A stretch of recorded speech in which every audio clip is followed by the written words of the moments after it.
আসসালামু আলাইকুম সবাইকে। আশা করি আপনারা সবাই ভালো আছেন। আমিও আলহামদুলিল্লাহ ভালো আছি।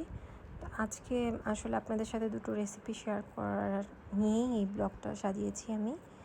তো রেসিপির থাম্বনেল দেখেই বুঝতে পারছেন যে কী, বা টাইটেল দেখে বুঝতে পারছেন যে কী দেখাবো। আমি অ্যাকচুয়ালি একটা লাচ্ছি খেয়েছিলাম এক জায়গায়, তো সেই লাচ্ছিটাই আপনাদের সাথে শেয়ার করব।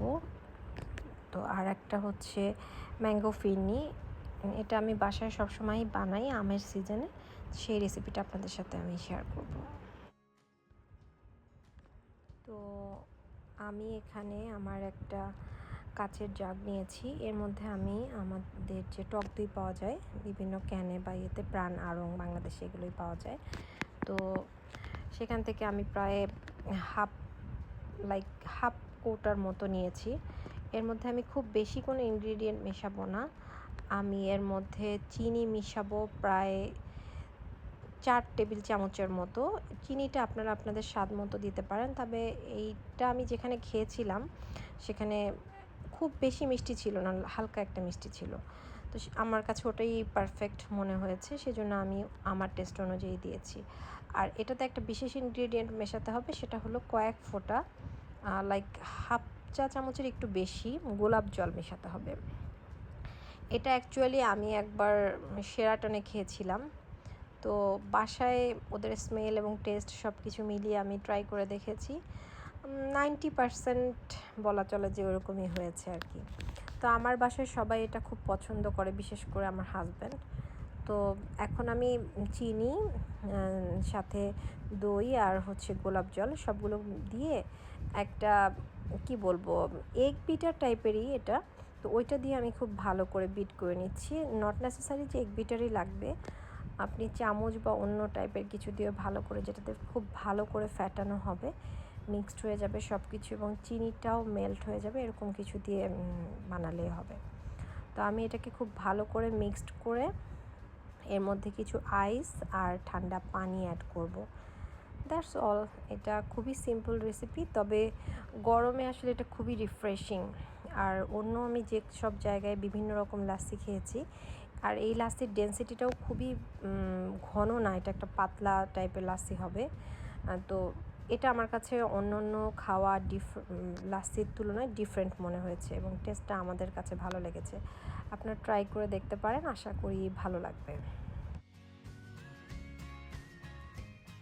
তো চলে আসলাম আমি আমার নেক্সট রেসিপিতে। এটাও আসলে খুবই সিম্পল বাট খুবই টেস্টি, একটু ডিফারেন্ট টাইপের। তো আমি এখানে দুধ নিয়েছি প্রায় 1.5 লিটারের মতো, এবং এর মধ্যে আমি পরিমাণ মতো বলতে হাফ কাপেরও কম আমি আধা ক্রাশ করা, আপনার পোলাওয়ের চালকে আধা ক্রাশ করে আধারও একটু বেশি আর কি, ফিরনি রান্নার জন্য যেভাবে চালটাকে নেওয়া হয় ওই পরিমাণ দিয়েছি, হাফ কাপেরও কম।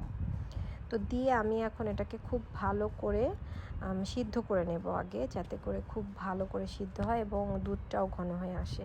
যখন দেখব যে 90%-এর মতো হয়ে গিয়েছে, এটা তো হয়েও যায় খুব তাড়াতাড়ি, কারণ চালটা যেহেতু গুঁড়া গুঁড়া থাকে। তো তারপরে আমি পরিমাণ মতো, আমি আসলে এখানে হাফ কাপের মতো চিনি অ্যাড করেছি। চিনিটা আপনারা আপনাদের পছন্দ মতো অ্যাড করতে পারেন, অ্যাজ পার ইয়োর টেস্ট।